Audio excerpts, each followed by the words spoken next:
مولانا فضل الرحمان اب صاف صاف نظر آ رہا ہے کہ اس بات کو ذہنی طور پر تسلیم کر چکے ہیں کہ ان کا دھرنا وزیر اعظم عمران خان کا استعفیٰ نہیں لے پائے گا، مگر اس کے باوجود مولانا فضل الرحمان دھرنا چھوڑنے کو تیار نہیں ہے۔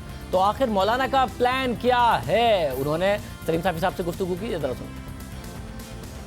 آگے بڑھنے کے لیے اب کچھ تھوڑا سا، یعنی استعفے سے کم، کچھ تھوڑا بھی کم نہیں ہو سکتا؟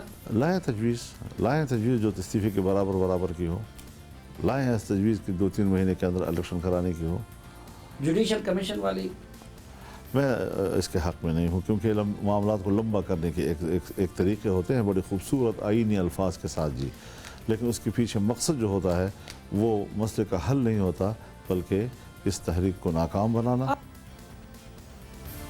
ساتھ ساتھ مولانا فضل الرحمان پلان بی کی بھی بات کر رہے ہیں۔ آج بھی ان کی پارٹی کا اجلاس ہوا، اس میں پلان بی کی بات کی گئی۔ مولانا فضل الرحمان کے اس مطالبے پر وزیر اعظم کی معاون خصوصی برائے اطلاعات فردوس حاجی نے کہا کہ مولانا اگلے 4 سال کا انتظار کر لیں، اور یہ ساری کی ساری باتیں اب یہ ہو رہی ہیں۔ اکرم درانی صاحب سربراہ رہبر کمیٹی ہمارے ساتھ موجود ہے۔ اکرم درانی صاحب بہت شکریہ۔ صاحب اب تو حکومت مذاق اڑانے لگی ہے آپ کا، استعفے کے برابر والی کوئی بات مولانا نے کی تو فردوس حاجی صاحبہ نے کہا کہ پھر 4 سال انتظار کر لیں الیکشن تک کا، تب تو حکومت مذاق اڑا رہی ہے۔ کوئی جانے کا آپ لوگوں کا واپس ارادہ ہے یا نہیں ہے؟ حکومت تو عجیب سی حکومت ہے، ایک طرف اپنی ایک مذاکراتی ٹیم ہمارے پاس بھیج رہی ہے، اور دوسری طرف پھر اس کا جو سربراہ ہوتا ہے پرویز خٹک، وہ قومی اسمبلی میں عجیب قسم کی باتیں کر رہے ہیں۔ اور مولانا صاحب کی جو یہ بات ہے، یہ انشاءاللہ آپ دیکھیں گے کہ یہ تسلیم بھی کریں گے، اور انشاءاللہ یہاں پر جب عوامی زور اور بھی آ جائے گا اور ہمارا بی پلان بھی شروع ہو جائے گا، تو اس کی باتیں دوبارہ آپ دیکھیں۔ یو ٹرن اس کے لیے کوئی اتنی بڑی بات نہیں ہے، یہ عادی ہے یو ٹرن کے، بڑی بڑی باتیں کرتے ہیں اور پھر شام کو کر لیتے ہیں، اور پھر صبح جو ہے اس سے پھر یو ٹرن لیتے ہیں۔ انشاءاللہ آپ دیکھیں گے کہ یو ٹرن لے گے اور ہمارا مطالبہ انشاءاللہ ہو جائے گا، حل ہو جائے گا۔ مطلب کیسے حل ہو جائے گا؟ یہ کم از کم آپ لوگوں نے طے کر لیا، اگر حقیقت پسندانہ بات کریں، کہ آپ کا جو پلان اے تھا وہ کام نہیں کر رہا، دھرنے کے ساتھ آپ وزیر اعظم عمران خان کا استعفیٰ نہیں لے سکتے، حکومت کو نہیں گرا سکتے، اس لیے آپ کو پلان بی کی طرف ہی جانا پڑے گا، یہ دھرنا ختم کرنا پڑے گا؟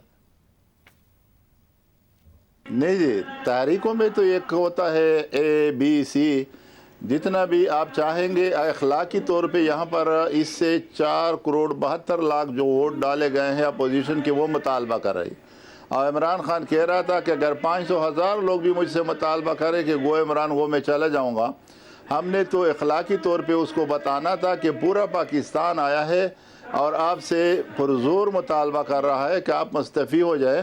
یہ تو یہاں پر ہم نے اس کو جو ایک اصول ہے دنیا کا، کہ اگر آپ اپنا پاور بھی شو کریں گے، اپنے لوگوں کو بھی لائیں گے، احتجاج بھی کریں گے، تو وہ اس کو پتہ چل جائے گا کہ میرے پیچھے کتنے لوگ ہیں جو نہ چاہنے والے ہیں۔ ابھی چونکہ یہ بھی جاری ہوگا اور اس کے پاس ساتھ جو پلان بی بھی ہوگا، تو پھر آپ دیکھیں گے کہ اس کے اوسان خطا ہو جائیں گے۔ دعائی صاحب، جو شرط وزیر اعظم عمران خان نے خود اپنے استعفے کے لیے مقرر کی تھی اپوزیشن میں ہوتے ہوئے، اس سے آپ درست کہہ رہے ہیں کہ یہ تعداد بہت زیادہ ہے، ہزاروں میں یہ تعداد زیادہ ہے اس سے جو وزیر اعظم نے مطالبہ کیا تھا، مگر یہ قطعی طور پر 4.5 کروڑ لوگوں کی نمائندگی نہیں کر رہی ہے۔ 1 کروڑ 60 لاکھ ووٹ لے کر حکومت آئی ہے، 40-50 ہزار لوگ قطعی طور پر کسی وزیر اعظم کے استعفے کے لیے نہ کافی ہیں اور نہ ہی ایسا ہونا چاہیے۔ تو یہ بتا دیں کہ پلان بی اب آپ لوگوں کا کیا ہے؟ ملک گیر احتجاج کریں گے؟ کیا کریں گے آگے جا کے؟ کیا کرنا ہے آپ نے؟ میں نے کہا نا کہ ابھی یہاں پر یہ آزادی مارچ بھی شروع ہوگا، پلان بی میں انشاءاللہ آپ دیکھیں گے شاہراہیں بھی بند ہوں گے اور ہر شہروں میں جلد سے جلوس بھی ہوں گے۔ یعنی آپ کا دھرنا یہاں پر بھی رہے گا اور جلد سے جلوس اور شاہراہیں بھی بند کریں گے، یہاں سے بھی وائنڈ اپ کر کے آپ لوگ جانے کا ارادہ بھی نہیں رکھتے ہیں؟ انشاءاللہ ہماری تو یہی کوشش ہے۔ شکریہ۔ اکرم درانی صاحب کہہ رہے ہیں کہ ہمارا یہاں سے بھی ہم نہیں جائیں گے اور پلان بی جو ایکٹیویٹ ہوگا وہ ہمارے یہاں رہتے ہوئے ہی ہوگا۔ تو ہم ایک بریک شامل کرتے ہیں، ایک اور اہم خبر سے بات کریں گے۔